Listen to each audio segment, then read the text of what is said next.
Okay. Hello, ladies. Welcome to week 3 of the Nourish Project.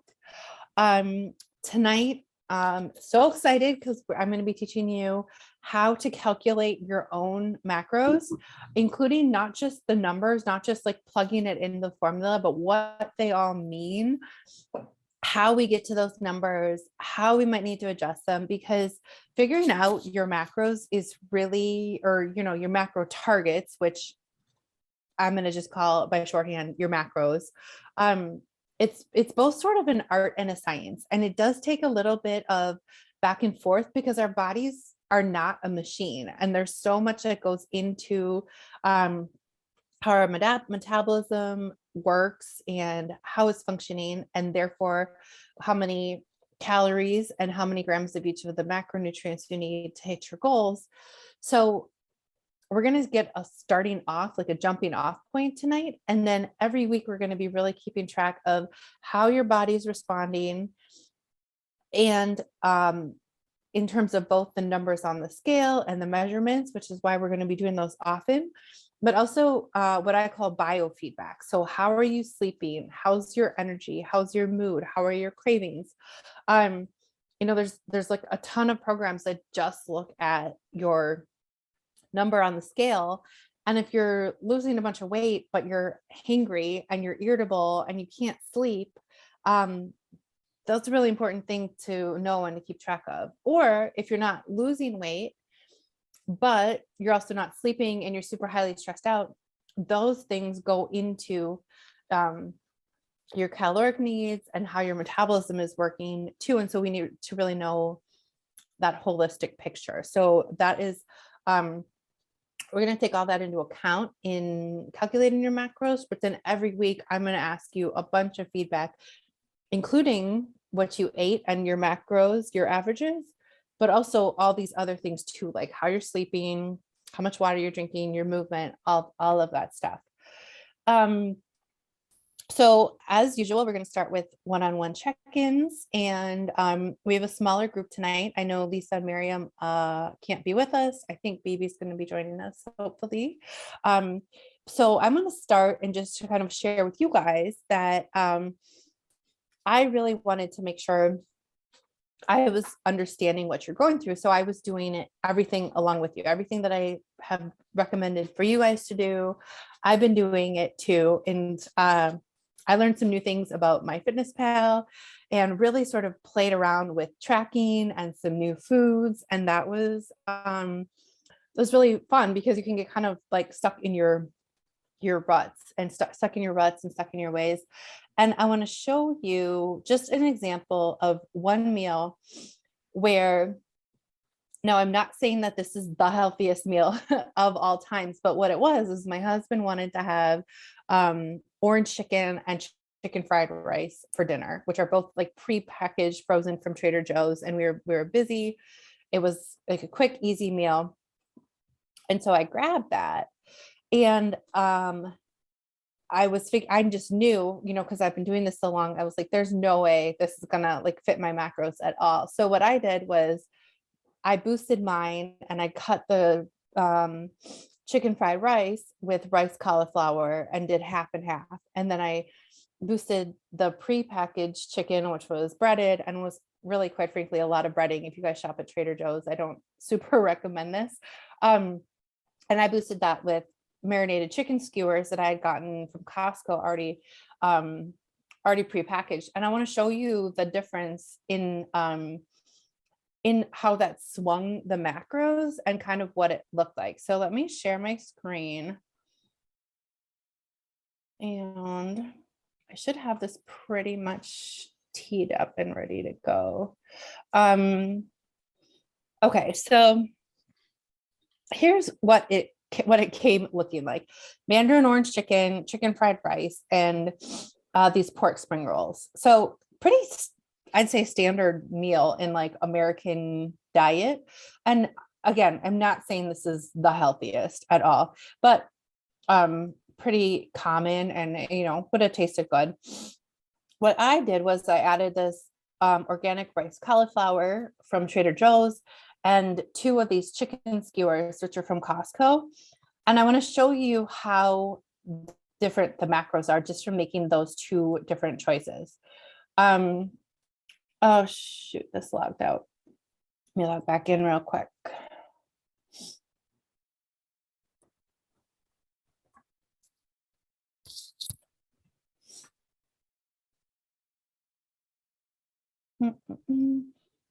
Okay, so here is the macros for the first meal. If it had just done the Mandarin chicken, this fried rice, and 2 egg rolls, 840 calories, 99 carbs, 33 grams of fat, 37 grams of protein, and this one is fiber, 5 grams of fiber.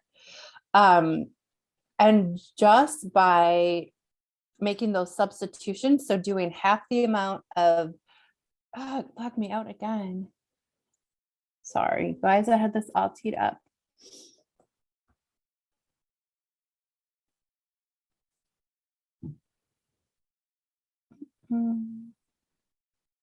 Okay, so here's Friday. So, and I just kind of put this forward in the thing, so that's why it says Friday.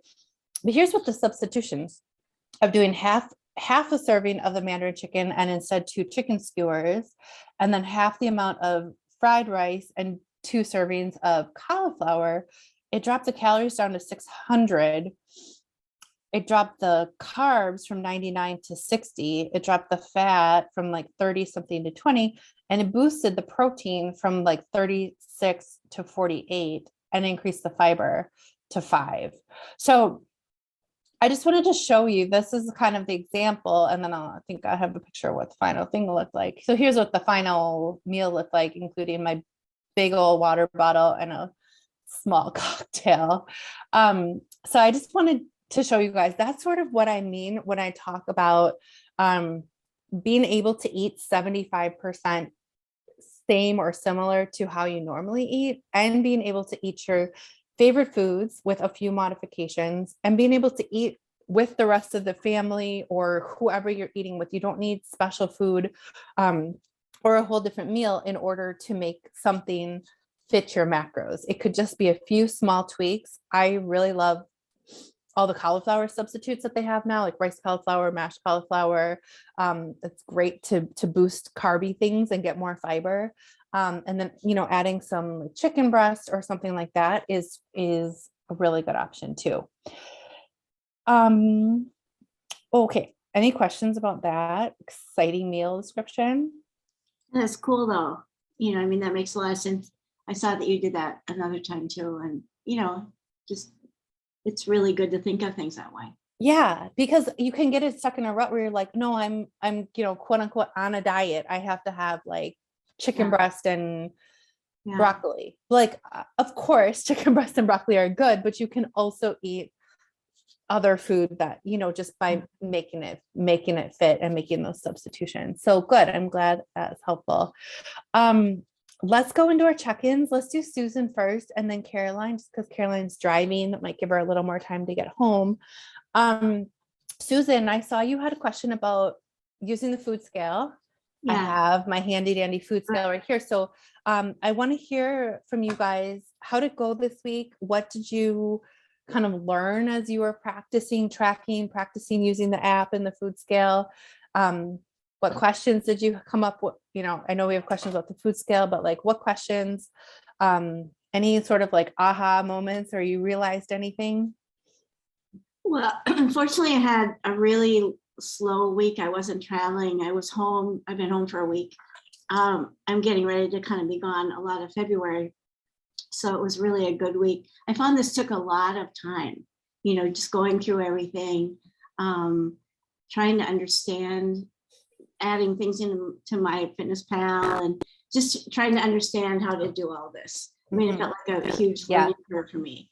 There is a big learning curve, and I will tell you that it gets a lot easier. Yeah, and that's why this I'm week, sure it does. Yeah, that's why this week I really wanted you guys to focus only on practicing and learning how to use it, and really nothing else, because it's a pretty big learning curve at first. Yeah, and even my Fitness Pal, I mean, I felt a lot more. I've used it a lot for years, but not to this depth where I'm trying to figure out how to put things, enter things manually, how to, I've scanned a ton of barcodes. That's really handy. Super handy. Yeah, I really like it. Yeah, and just put every little thing in, like all the sauces and, the tablespoon of cream I put in my coffee and all of that, adding all of that. I don't know how it, I have no idea the concept yet on how it works and what I need personally, because it still has the calories in there. And it's really hard to get like, oh my God, I've gone over them, or, that's kind of hard not to get. It's a hard mindset thing. Yeah.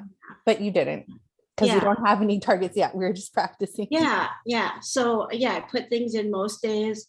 I'm trying to change a lot of things, like, regular exercise, getting my sleep, and I haven't been successful every day. But a few days I have, and I figure that's a win. If I Absolutely go to bed earlier and get up earlier, and, I've scheduled a couple of 8 o'clock classes, workout classes, which normally I wouldn't do until 10, so I feel like I'm making a lot of changes, and it's a little overwhelming for me, but I think it's good. Like you said, we're gonna get there. So it can be really overwhelming at the beginning, and the best advice I can offer is just dive in. It sounds like you're doing that, because the more you kind of just dive in with that like childlike curiosity of like, how does this work? What does this do? The sooner you'll master it, and then I don't want any of you to spend the next 10 weeks just feeling overwhelmed on how to track, because we're going to be adding each week. Yeah, I really committed to this. Like, I do things sometimes, and I'll sign up for them, I'll do them, and I'll do them pretty half-assed, and but I just really am committed to doing this. Good. And that's the best. And doing the homework and doing the work. So I'll be challenged. I'm going to San Diego for the next Saturday for a week, doing some medical procedures. So I'm going to have a lot of challenges with traveling in the next month. So, well, trying to plan ahead, maybe, bring my smoothie. Yes. With me, just do more of that instead of like just going out and, because, flying and traveling is your life. So yeah. And this isn't even for work though. This is for like, I'm kind of the month off, but the other thing I did, which I've been meaning to do for years, is I made an appointment. There's a medical doctor called Elise Hamilton, and she does mostly women's health, but she does hormones, the hormone testing. And I've been meaning to do that for a long time. So I actually made an appointment this week. Oh, good. Are you doing like a Dutch test, or do you know what? A lot of blood tests. I think she's just checking all the hormones, all the levels, thyroid, the whole panel. And then that's great. Yeah. I've done it before, but not with her. And then, she'll do bioidentical hormones, which I kind of feel like I need after reading a little bit more on it. I think energy wise, I just feel like I've done it progesterone in the past, but I think I need maybe some balanced estrogen and testosterone, which I haven't really done since menopause. So I just say, well, what the hell, I'm doing this. I'm going to do it all the way. Yeah. Well, that's interesting. I'll be really interesting to see the results, what you find out from that test. So when you're traveling, I would definitely recommend bringing the food scale, bringing, some protein powder in a shaker bottle, or even like a mini blender if you have one. Yeah. Protein, as you guys are seeing, is the hardest thing to get. So like protein powder to make a shake in your room, snacks, like high protein snacks, that will work. And then lots and lots of water. Yeah. Oh, what was your question about the food scale, Susan? Well, I just Do you don't have a know. specific one? I got one like yours, and you can even hook it up to your phone. I haven't done that yet. Oh, cool.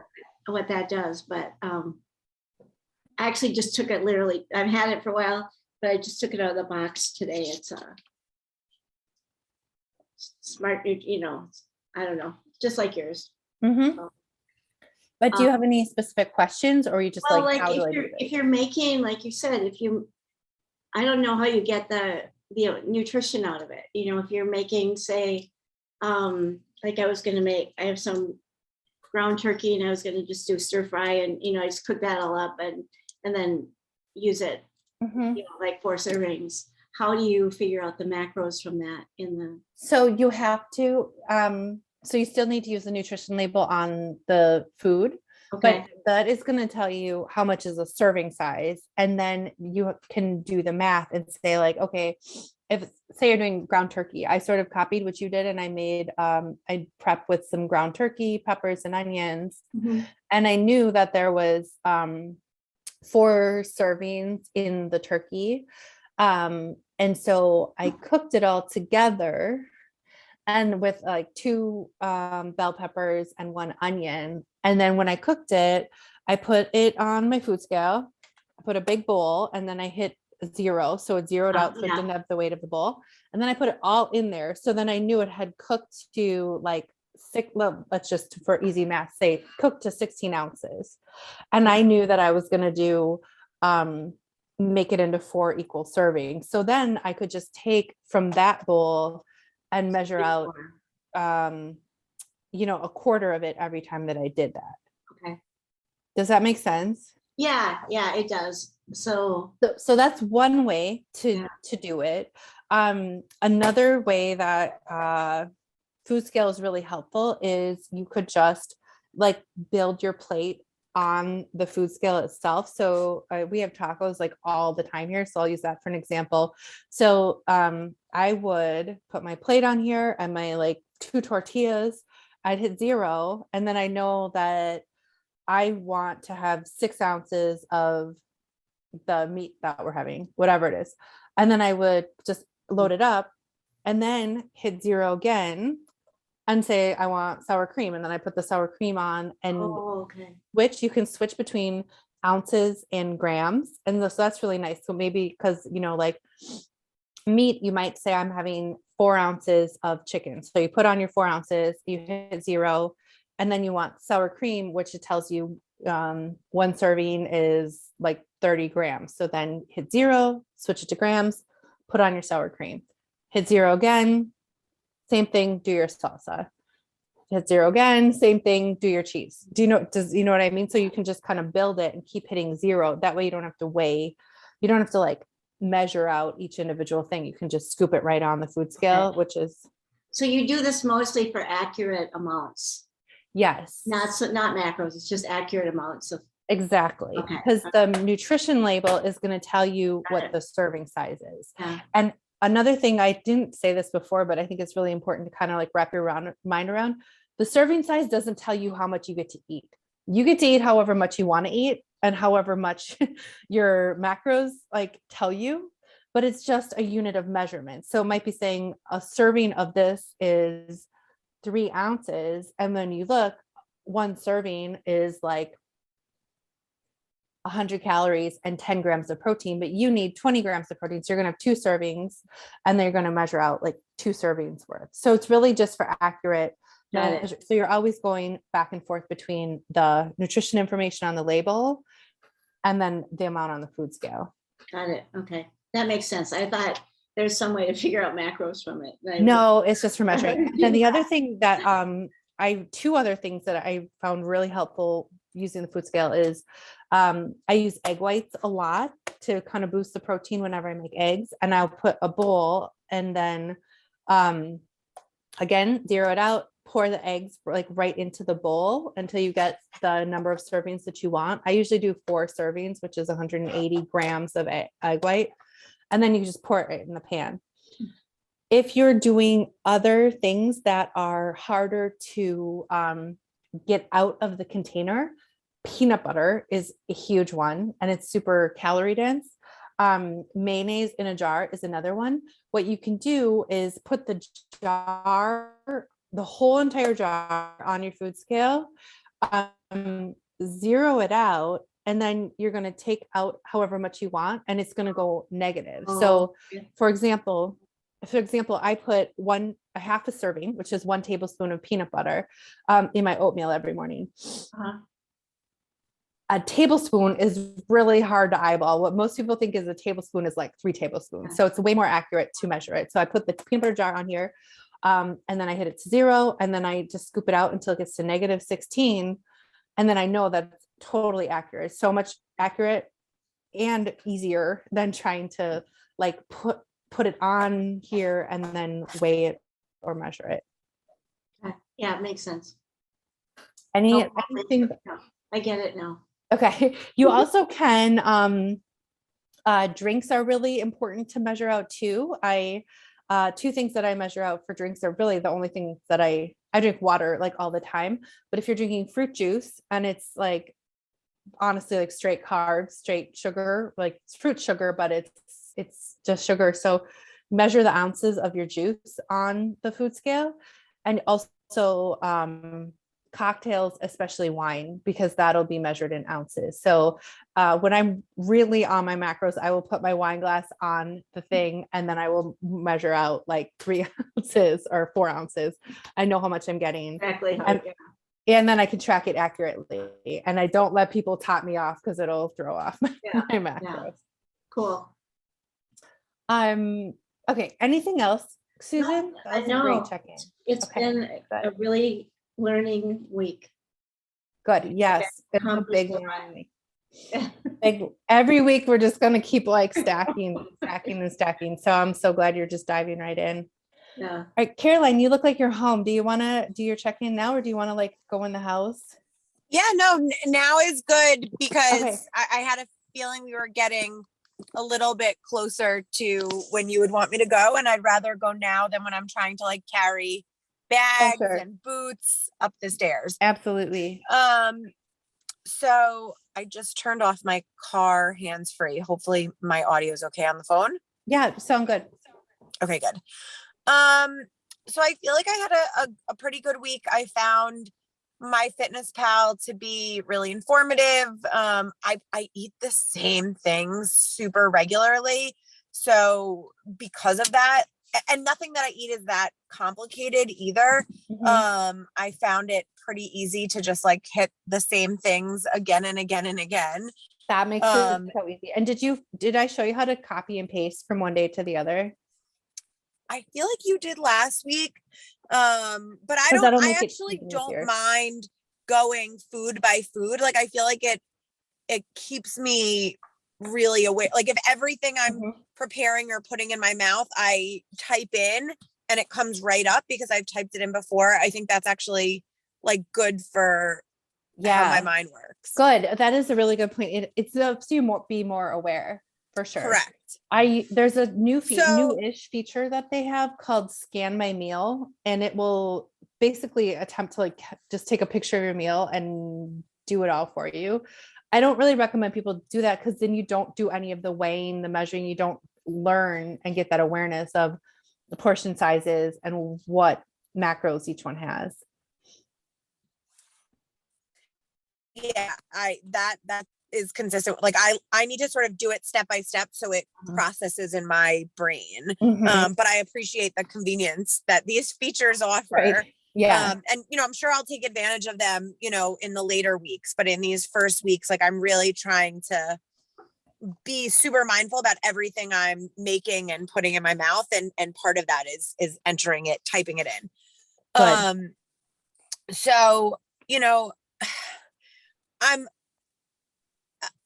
I shared at the beginning, like I recently gained a little bit of weight, nothing that I'm like concerned about. But it's just weight that I've never seen before. So, I've been trying to either become accepting of it or understand it better. And I feel like I'm eating more than I've ever eaten since the Nourish holidays because of our talk about like trying to get more protein and whatever.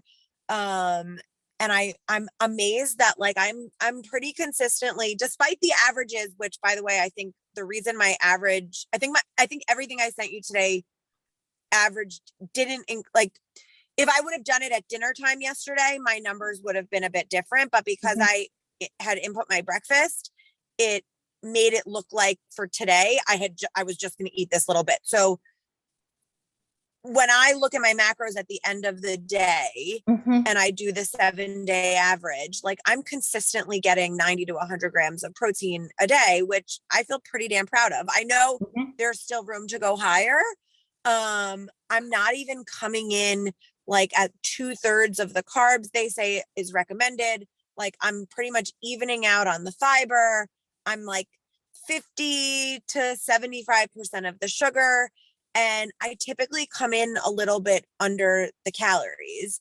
And I go through all that to say, in my mind, I gained this weight because I've been just like, living very freely and not watching what I've been eating for the last couple of years. So it was a little bit of a surprise to see, like, I actually eat pretty well and I don't eat that many carbs. Not that I don't try to eat carbs, but like I just don't have a carb or nearly as carb or sugar heavy of a diet as I had always understood.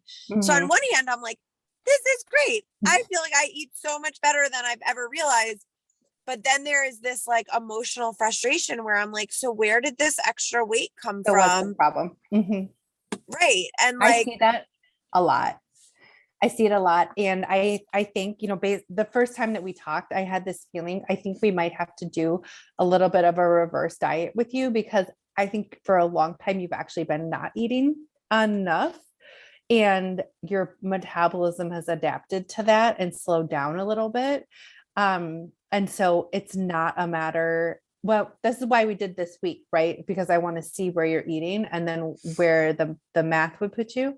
But it's not, for a lot of women, it's not a matter of cutting calories anymore. It's actually a matter of restoring your metabolism to a healthy place, or at least healthier, and then you can cut. But if you have been eating low calories for a long time, you can't just keep cutting, because your metabolism will just keep slowing down and it will hold on to. and what's so stored crazy body is like, fat.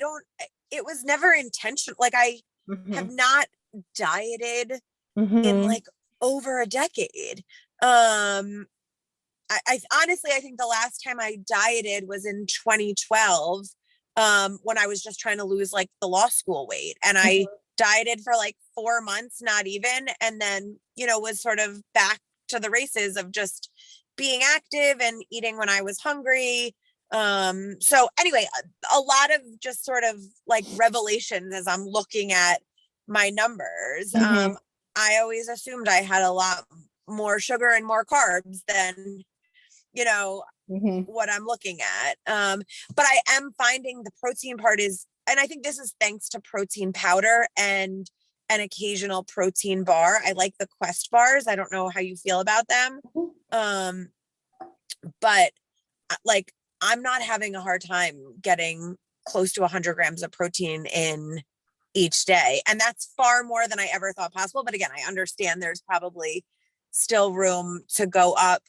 The one thing, like, and I didn't even write this down because it's coming to me now.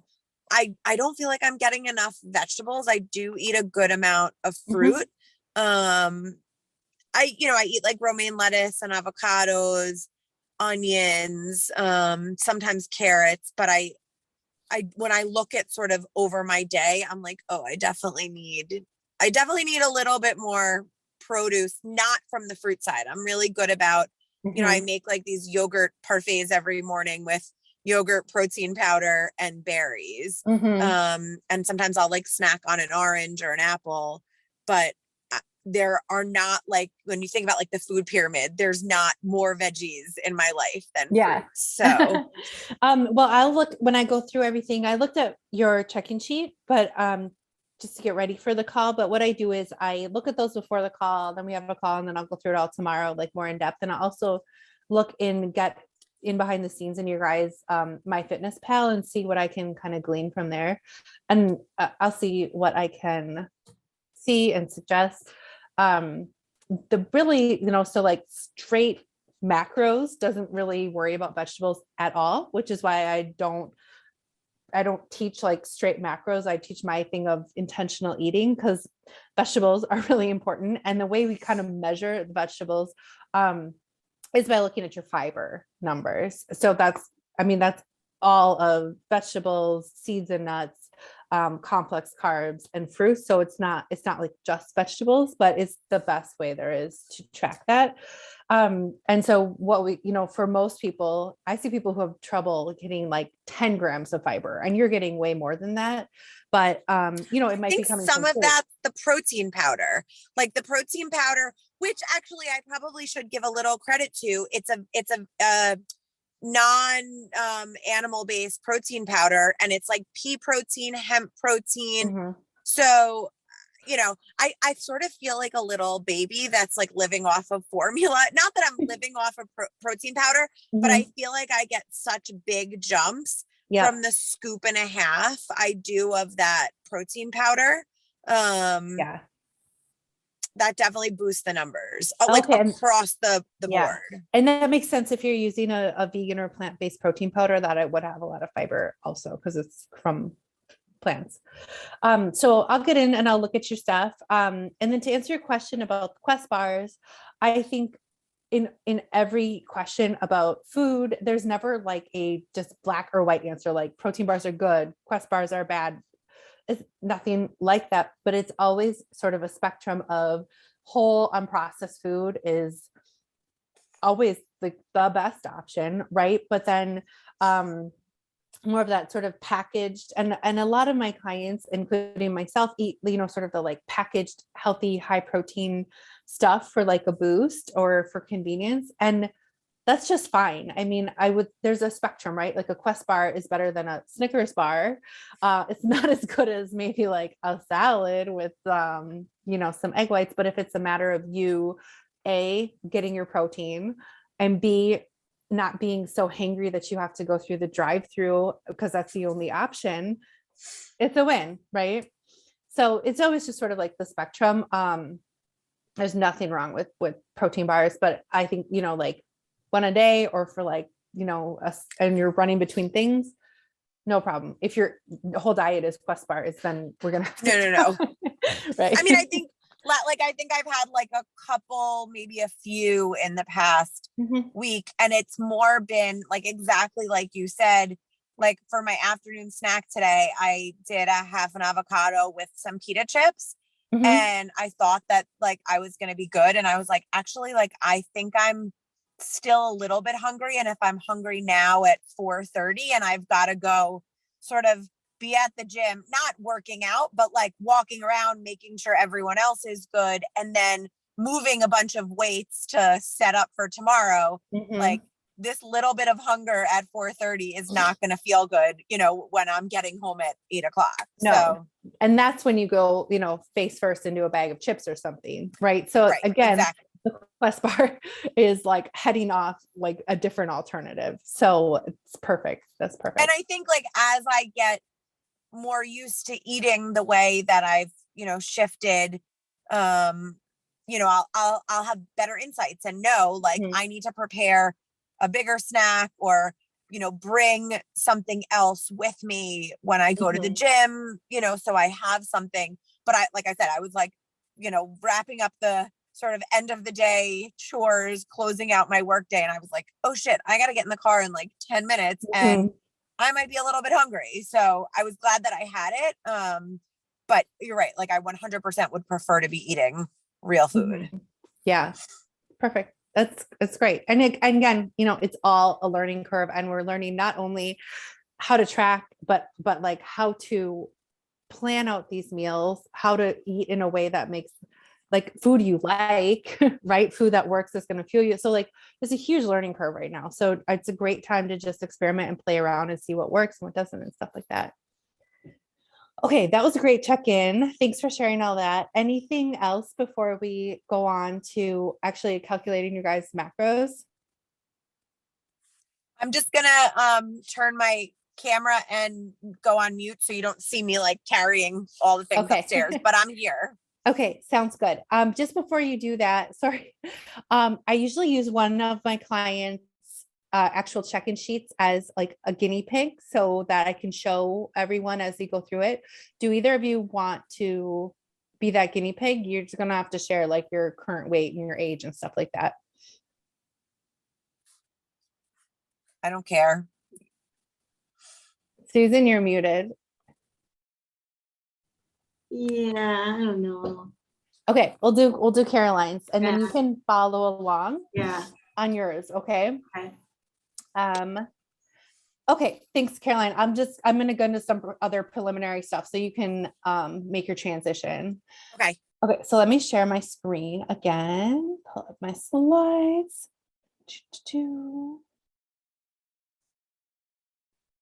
So is this the sheet that we sent you?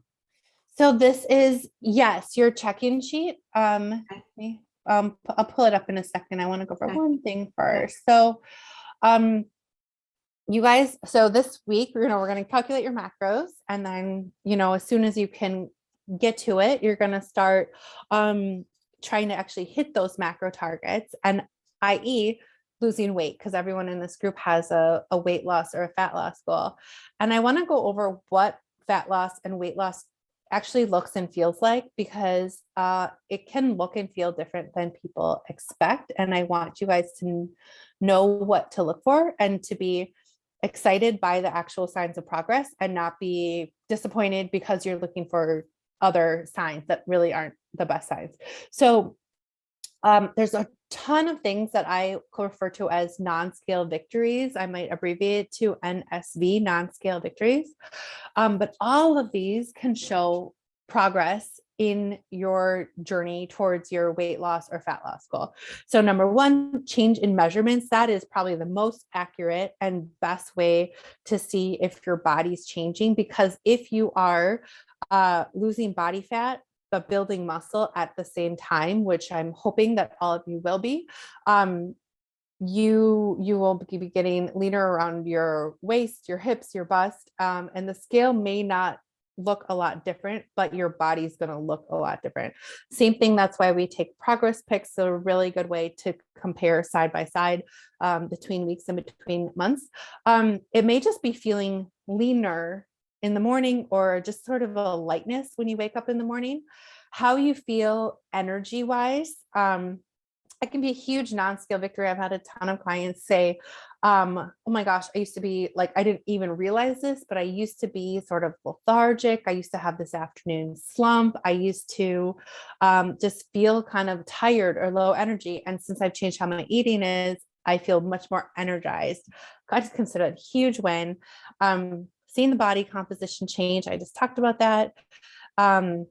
If getting stronger in the gym, or your workouts, that kind of like performance goals or that kind of performance change is a great one. Increased confidence, or your clothes fitting looser for those of those of you who wear clothes that are fitted. I mostly seem to live my life in yoga pants these days, but if your clothes are fitting a little bit looser, that's a great sign too. The last thing that is going to change is the number on the scale. It will change. I promise you, we'll get there. It will change.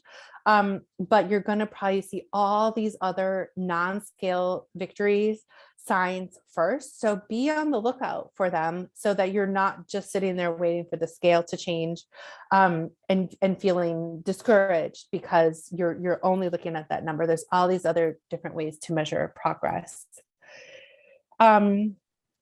Okay, so let's get into macro calculations. So this is, as I said, a pretty complicated calculation, but don't be nervous. Don't be like, oh my gosh, I hate math. If you love math, cool. If you don't like math, don't worry. I'm going to just plug everything in for you so that you don't really have to do a ton of work. But I just want you to understand where these numbers are coming from so that it's not overwhelming. So there's a couple different acronyms that we use, and I want to talk you through all of them. So first thing is your basal metabolic rate. I'll say abbreviate to BMR in most things that we do. What that means is that is your rate that your body is burning calories if you're doing nothing but lying in bed all day. So if it's just to sustain your organs and your basic functioning. And that is a function of your gender, your height, your weight, your age, and your metabolic health, which is sort of determined by your dieting history and your just sort of like life experiences. Okay, so then we're going to take that BMR, your basal metabolic rate. So that's assuming that you're just like lying in bed doing nothing, right? None of us are doing that. Even if we're sedentary, you're moving up and going to the bathroom and, walking to the kitchen and everything. But I think everyone in this group is actually a lot more active than that. So we figure out your total daily energy expenditure. So that is how many calories your body actually needs to sustain your daily activities. And we're going to take the basal metabolic rate times an activity factor to get your total daily energy expenditure. So that's going to tell us how many calories you need just to break even. So not to lose weight, not to gain weight, but just to break even and maintain your weight. That is your total daily energy expenditure. Once we get that number, that is why we're going to compare with where you've been eating. So we're saying this is how many calories we've calculated. It should take your body to maintain your body weight at a steady number. This is how much I'm eating. And if you're eating significantly lower than your total daily energy expenditure, that means that your metabolism has been what's called adapted. It's slowed down because it's been significantly underfed for a long period of time. And this can happen because of yo-yo dieting. This can happen just by just generally not eating enough, but our metabolism is always adapting to what we give it. So if you give it less, it's going to figure out how to work on less. And then, if you're doing that as a way to lose weight, it will, at first you'll lose weight and then it will slow down as it adapts. And then that's where most women cut calories again. And it works to lose weight until their metabolism slows down. And then again and again, you can see how that would be super frustrating. And then all of a sudden you find out, okay, I'm eating 1,200 calories. I still cannot lose these 10 pounds. And it's because your metabolism has adapted. The good news is that just like I can adapt down, it can also adapt back up. And so that's where we would figure out if we need to do what's called a reverse diet, which is slowly building up the calories that you're eating so that your metabolism starts revving up again. It heals itself. Like imagine a fire, like your metabolism is a big furnace fueling your body.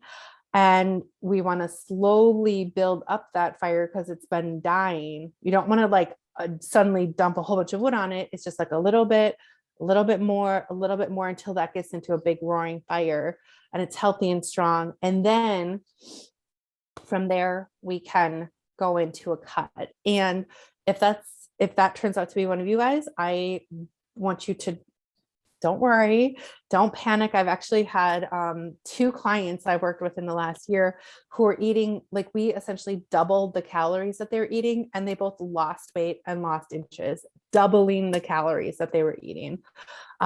So if I tell you that we need to build up your calories, I need you to just trust the system and go with me on it. And I know it sounds really counterintuitive and really crazy, but it does happen.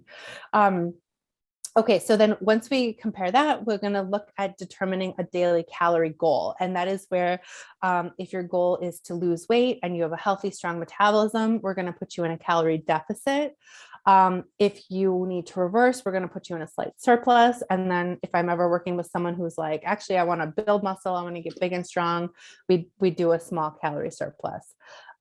If you're a person who says to me that I don't really want to lose weight, but I do want to get stronger and look more toned and have less body fat, but be more kind of like jacked, more toned, then we would probably do maintenance calories. So neither a surplus nor a deficit, but we'd work on getting those macro ratios right. And that can help just get that whole body transformation without actually losing or gaining weight. Okay, and then the last part is once we have the goal calories, we're going to break that down into macro portions and say this is how many calories we're allotting to protein. This is how many calories we're allotting to fat, and this is how many calories we're allotting to carbohydrates. Okay. I know that's a lot. We're going to go through it just step by step, and it should be pretty clear by the time that we're done tonight. Okay. Caroline is not on yet, but I'm going to just pull up her sheet. Oh, there she is. Hey there. Perfect timing. Okay, Caroline, I'm going to pull up your check-in sheet so I can work through yours and show you guys as we do this. And then Susan, you just watch and you can either follow along on yours as we do it, or later you should just be able to plug in your numbers. Should be super duper easy. But you'll help with it, right? I'll help if you need help, but but you might not even need any help after we go through this, but I definitely can help if you need it.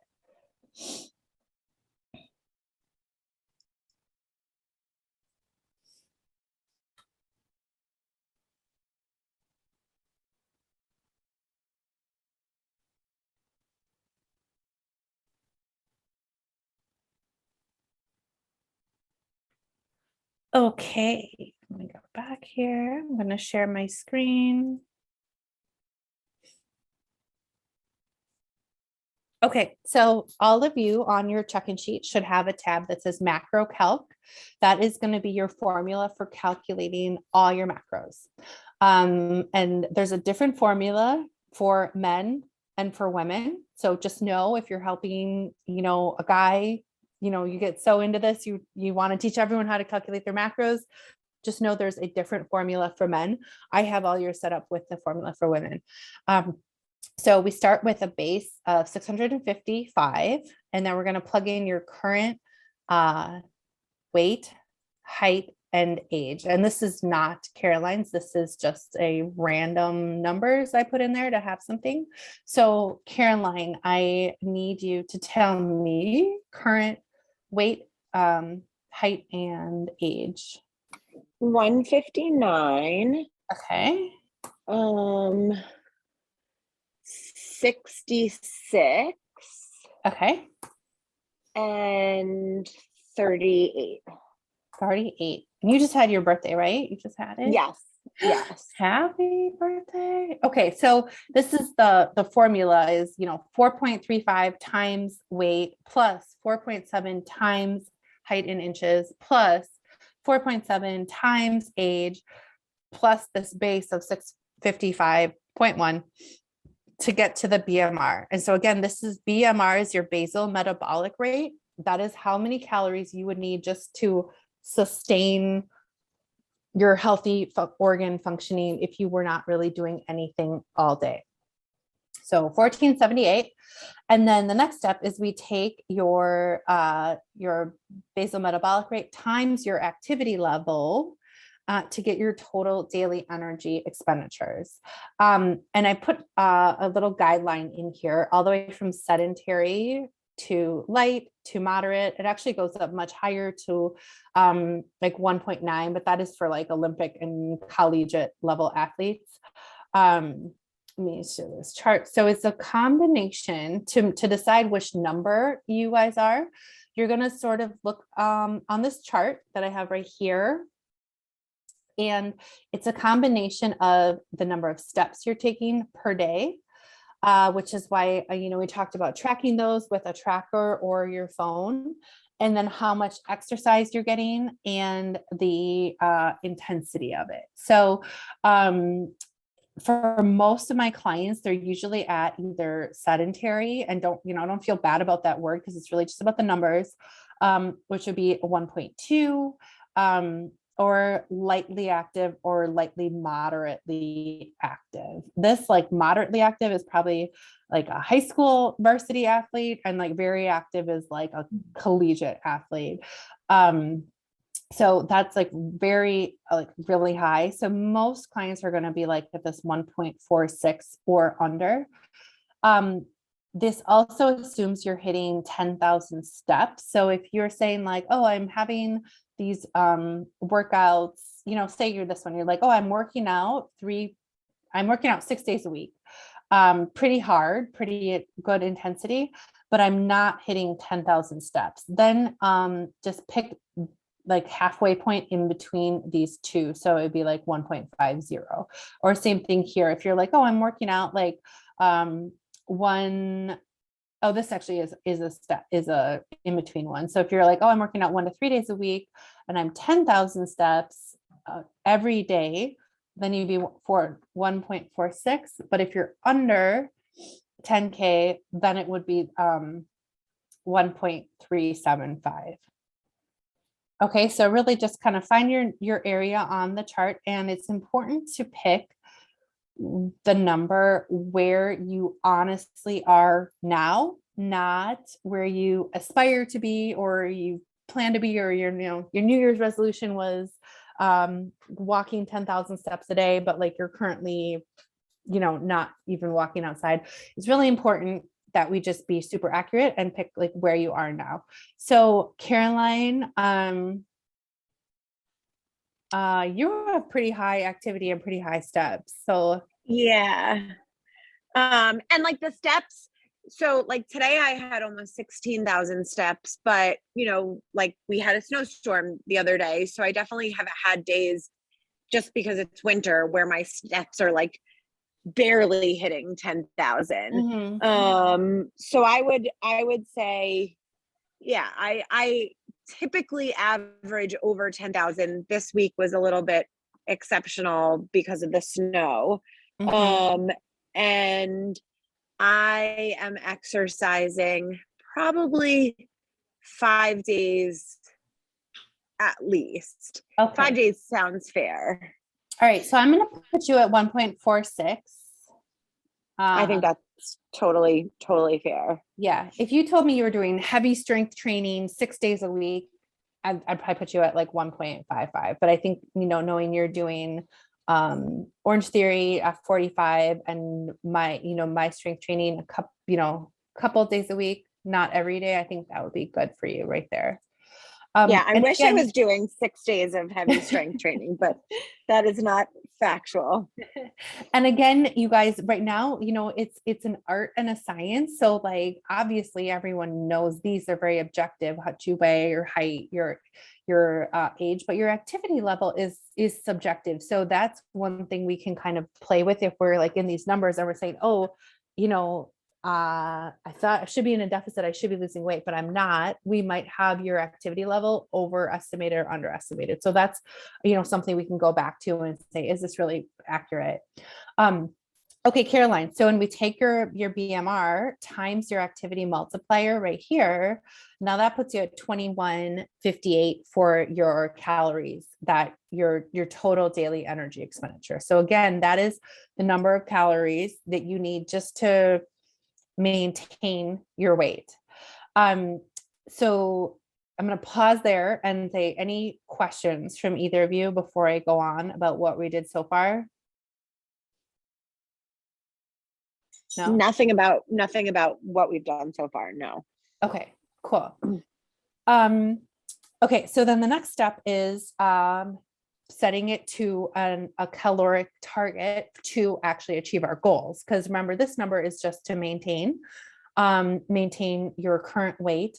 And everyone here has weight loss, fat loss goals. So we would set it at either somewhere between a range of like 10% deficit to like a 30% deficit. The higher your body fat percentage starts with, the higher you can go in terms of a deficit, because your body has more stored body fat, which it can use as fuel, and it's not going to slow down your metabolism as much. Being in a caloric deficit is one of the things that stresses it's a stressor on your body, and it slows down your metabolism. So we want to be really, really careful and not do like a drastic caloric deficit, because a lot of times when people do that and they just go on like essentially a crash diet, it backfires because their metabolism says, oh my gosh, I'm being starved. I need to halt everything. And everything's like, comes to a screeching halt. And instead of, you lose weight like first couple days, and then your metabolism is going to shut down because it thinks it's being starved to death. So it's really sort of a game of like Goldilocks of being like, okay, I just want to be like in a small deficit, enough to see progress, but not so much that my body thinks it's being starved and reacts by adapting my metabolism. So the way, and I liked, unless I'm working, with one-on-one clients who, have very high percentage of body fat, I really like everyone to start at about a 10% deficit just to see how it's going, see how that's working before we go into like a deeper cut, because it can be hard. I don't want any of my clients to be like, oh my gosh, you put me in this huge deficit, I'm starving. You should not be starving. You should barely even feel hungry when you're on your macros, because you're getting the balance right of the protein, carbs, and fat. And you should be in a small deficit where you're seeing that steady progress, but not drastic deficit. So I want to show you a picture. Oh, that is not the right picture. Picture where you can see. So this is just some examples of women's body at different body fat percentages. And you can kind of look this first row. This percentage is the percentage body fat as it's estimated. So this woman's like super ridiculously lean, 10 to 12% body fat, all the way down to these ones at the bottom, or like 45, 50%. So if you are seeing one of these, and I know everyone's body is really different, so you may not be like, none of those looks like me, but in general, this top row shouldn't be doing more than 10% deficit ever, because they don't have that much to lose. And you want to be really, as you get leaner and closer to that ideal weight, you want to be making that deficit smaller and smaller. This one on the second row could do about like a 20% deficit. And then this one on the third row, if you think this looks closer to where your body is, to like 25 to 30% deficit. So I just wanted to show you guys that, so you kind of have it as a frame of reference. I want all of you to start at 10%, just so we can see how that feels and if you're making progress. Is that cool with everyone? Mm-hmm. Okay. So we're gonna, yes, ma'am. And is that what you're recommending for me too, when you say you think I should be eating more, like eating more than I'm eating now, but still 10% less than that BMR that you just calculated? So Carol, that's a good question. So Caroline, where were your calories at the past couple days? Like your total calories? I just opened that for you. Okay, so my net average was 1,700, and that was me like trying to eat. Like I really feel like I'm trying to eat more than I've ever been eating. So okay, so two things there. So this tells me, right, when I was talking about you're going to need to eat more, that is 400 calories less than just like a basic calculation. Now, we may have overestimated your activity level. If I put it at 1 point, but I mean, you're very active. So if I put it at 1.35, that brings it down to 1995. Still really not close. So what I would do in that case, for you, is I want to start where you've been, like an average of where you have been, which is like around 1,700. And we're going to really boost your protein and slowly build it up, watching the scale as we go. Okay. So for you then, Caroline, I'm actually going to say, I'm going to put reverse, and we're going to do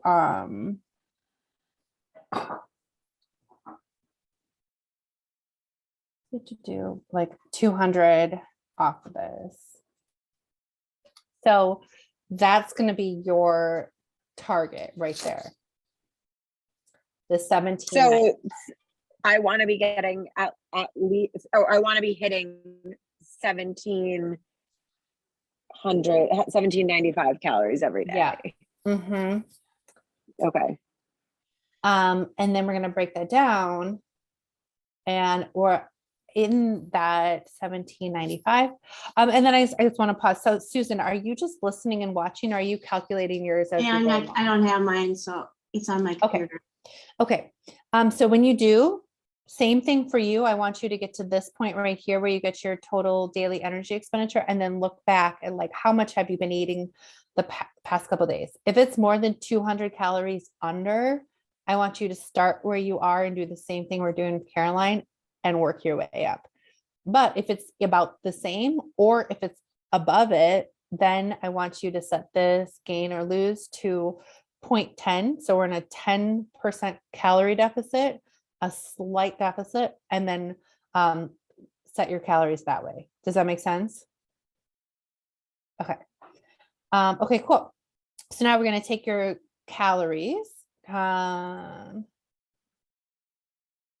Caroline, I'm just going to change this a little bit. So the formula. Okay, so we're going to take those calories and we're going to allocate them between protein, fat, and carbs. And we always do it in that order. So protein for all women of like an average weight, we don't have anyone in this group who's like, super heavy or like obese.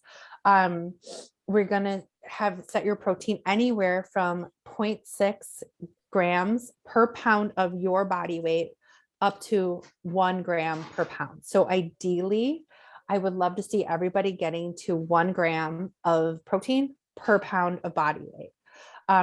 But again, this is where we look back at where you've been eating, and we're going to start right where you are, and we're going to slowly build it up, paying attention to how your body responds, how you feel, everything like that. So Caroline, you said you've been hitting like 90 to 100 grams of protein, right? Yeah. So and I haven't had dinner yet, so the averages are slightly lower. Mhm. Looking at my last 7 days, but I'm averaging 98 Mhm. grams of protein, 176 grams of carbs, and 65 grams of fat. Okay. Great. So I'm going to set yours at 0.7, which so that's 0.7 grams of protein per pound of body weight, which brings your goal to 111. So really it's like 12 above where you're eating now. And actually, let me see if I go back to yesterday. Why is that? Actually, I'm having my fitness pal is telling me that all of a sudden I have nothing, which doesn't Oh, no. make any sense. Let's see. Okay. Okay. So yesterday was Tuesday. So yeah, yesterday I had 96 grams of protein. So the average is fairly close. Okay. So 111 is totally reasonable. Although on Sunday I had 127 grams of protein. Okay, So that's awesome. So this should be, maybe I could go up. you could. Okay. Well, so what I want to see first is consistently hitting this number every day. Okay. And then, seeing how you feel, how your like gut feels, how your body's responding, how your energy is. And then with you and with everyone, Susan and everyone watching on the replay, again, the goal is to just baby step this up to getting to 1 gram per pound sooner or later. The more protein you're getting, the more easy it's going to be to build muscle, which is going to help your body burn fat, and the more full and satisfied you're going to feel. So there is like never a downside. And I have gotten a question if there's like too much, like how much protein is too much, and you almost can't eat too much. There is some study if you get to like 2.2 grams per pound, that can start to cause problems in your body. So that would be eating like 300 grams of protein. I mean, it's like a absurd number. Like for all intents and purposes, more protein, the better, as long as it feels good to you and it doesn't feel like either it's all just kind of sitting in your gut, not really digesting well. And that may mean we need to kind of pull it back and then baby step it up and drink more water and more fiber. Drink more water, eat more fiber. Or it could mean that, or another reason to kind of reel it in is because for lifestyle reasons, you're telling me, okay, Annie, I'm hitting the protein goal you set for me, but literally all I'm eating is protein shakes and chicken breasts, and I hate my life. We don't want that. We don't want anybody. That's one of the beautiful things about intentional eating is you should love like pretty much every meal that you're eating. So again, that's why I said it's a little different for women I work with who are like heavier than 200 pounds, or, you know, heavier than like 200, 250 to start, because I don't want anyone eating that much protein because there'll be nothing left for carbs and fat. So but if it's feeling good and you feel like you're getting a good mix of carbs and fat and protein, good to go. We want to baby step it up to 1 for 1. Okay, so the next thing we figure out is how much fat, and we figure out the fat as a percentage of your total calories. And I want you to notice the difference here. We calculate your protein as a percentage of your body weight. We're figuring out the fat as your dietary fat as a percentage of your total calories. So for anyone, I don't think we have anyone in this group who's coming like straight off keto, but pure keto is like 60 to 70% of your calories coming from fat. So if anyone who's transitioning from keto, you're going to do just the same thing we're doing with the protein, but flip, which is kind of start where you are and then work it down. A good healthy range of fat is like 0.3, which is where I would recommend everyone starting with, to like 0.4, maybe 0.45, which would, you know, less than 50% of your calories coming from fat. So I would recommend everyone starting at 0.3, including you, Caroline. And then what that means is the leftovers go to carbs. So everything that's left, all the calories that are left go to carbs. So, and as we get into this, if you're constantly going over carbs and under on fat, or vice versa, if you're always going over on fat and under on carbs, we can adjust that. The protein kind of stands alone in trying to hit that protein target. And then the rest of your calories, we're going to allocate between fat and between carbs. And we don't want either of those macronutrients, the fat or the carbs, to go too low, because it can really mess with your hormonal health, your ability to absorb vitamins and nutrients and stuff like that.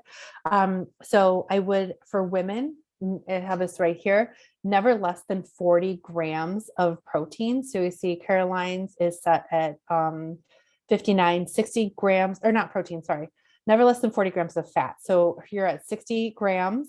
So that should be good. And I think you said you were at 65 average. So that's pretty close to where you were eating just naturally. And then before I go on to carbs, any questions about calculating the fat or the protein?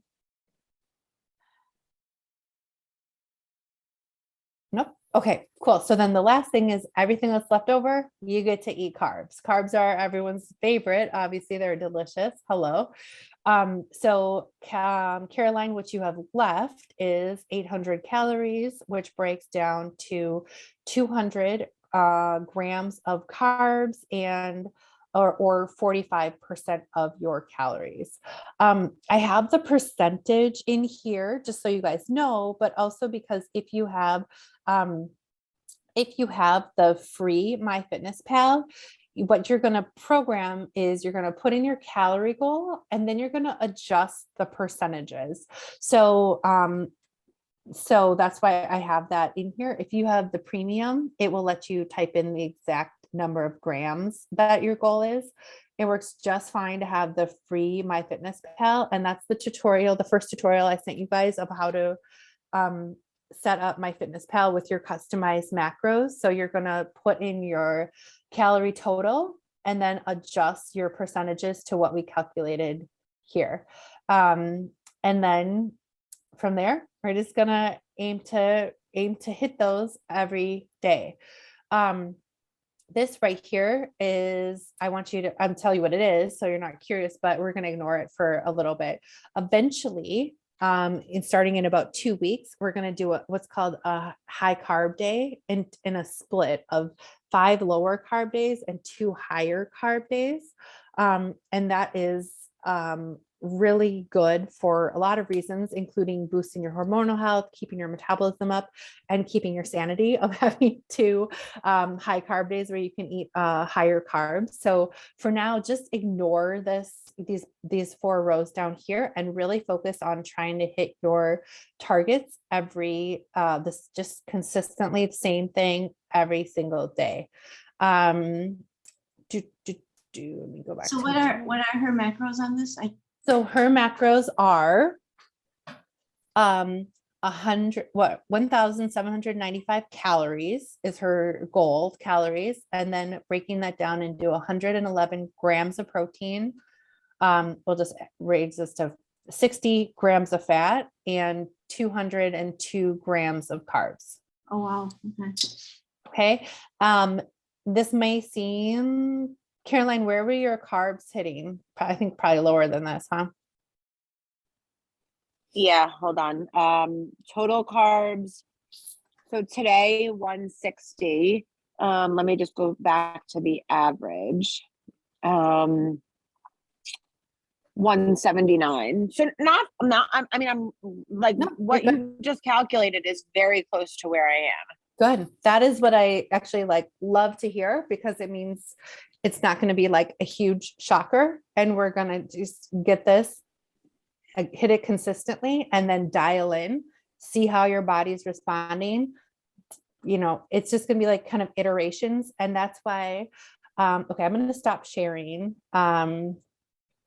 So that's why it's so important that this week I had you guys really just focus on getting comfortable and good at tracking, and both, using the food scale, planning your meals, and putting it into MyFitnessPal, because the more accurate data you can collect, the more we're going to know why your body's responding the way it is and how to adjust it if we're not seeing the exact results that we want. I've had a lot of clients who come to me and they say, I'm not losing any weight. And I'm saying, let me see your numbers. What are you eating? And they're like, well, I'm not really tracking, I'm like, well, okay, if I don't know what you're eating, then I don't know how to adjust it. So one thing about that I will say about MyFitnessPal, if you track for like half a day, it's going to throw your numbers really off, because when I look at that average, it's going to be it's going to look like, you only ate 1,000 calories that day instead of 2,000. If you have a day that is like totally off, just zero it all out for that day, because if you have a day that's 0, it just won't take that into effect for the 7-day average. But if you have like 2 meals out of your 4 meals, it's going to throw the averages way off. Let me see. Okay, we went kind of over time, and I apologize for that. And hopefully, this isn't keeping you guys from something else, but this is just a big one and really important for everything else that we're going to do. Okay, it's like just 2 more minutes here. I want to show you there's a few considerations for different populations. So number 1 is a reverse diet and coming off of a very low calorie diet, which we kind of talked about, Caroline. So that was a good example.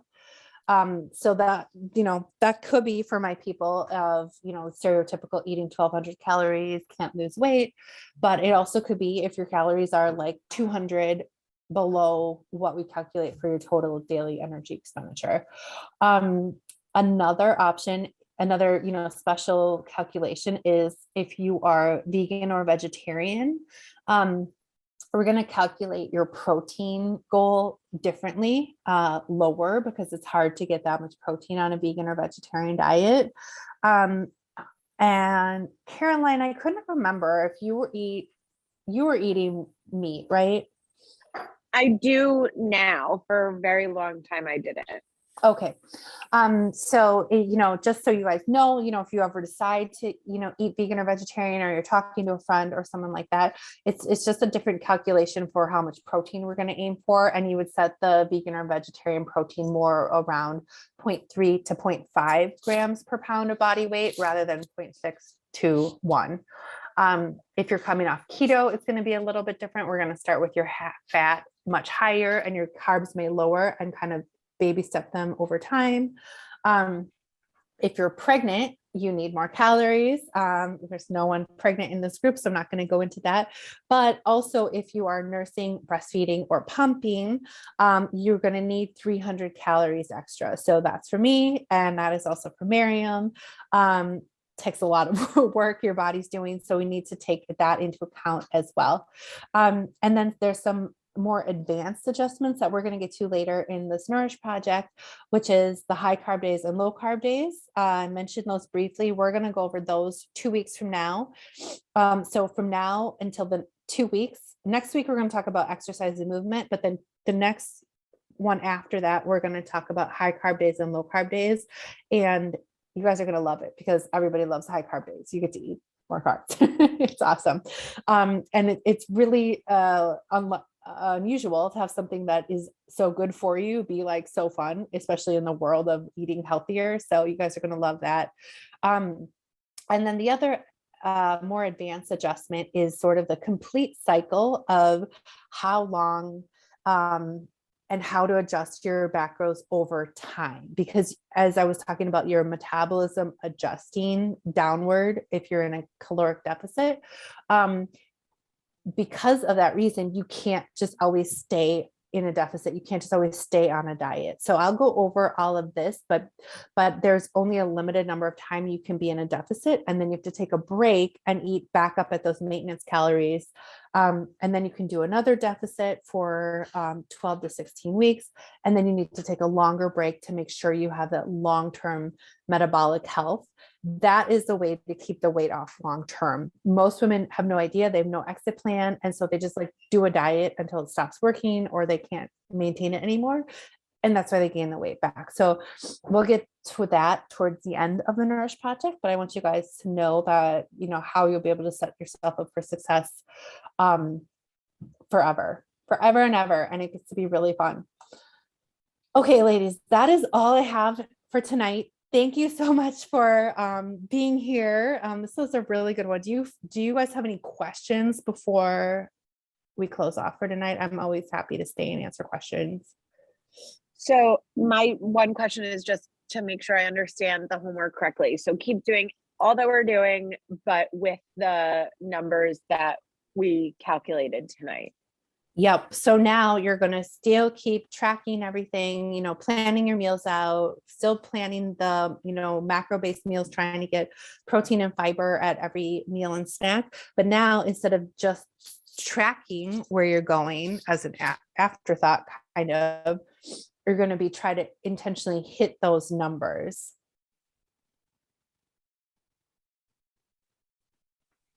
Okay. And the check-in sheets. So Caroline, you sent me yours. Thank you for that. So starting next week, for everyone who didn't, I want to pull this back up again.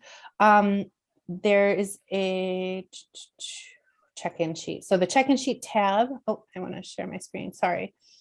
Okay, so it should be these columns all have the right date. So you're just going to go to the column of the date of our call or whatever's closest to it and fill in the whole column all the way down. You're going to look at MyFitnessPal to get these numbers of your calorie and macro averages. And then there's going to be a lot of sort of the biofeedback questions. I mentioned, how is your hunger? How's your energy? How's your sleep?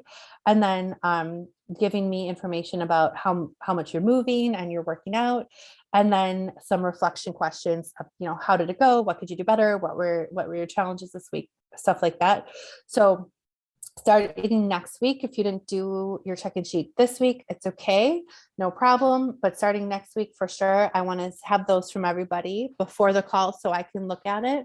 And then we'll have the call, and then I'll give everyone their individualized feedback the next day. And I'm really excited to see you guys start, making progress on this, and just be active in the Facebook group. If questions come up, if there's anything I can help with, that's the best place to post a question, and I will get back to it that day.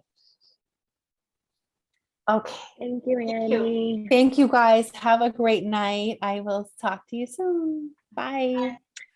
Good night,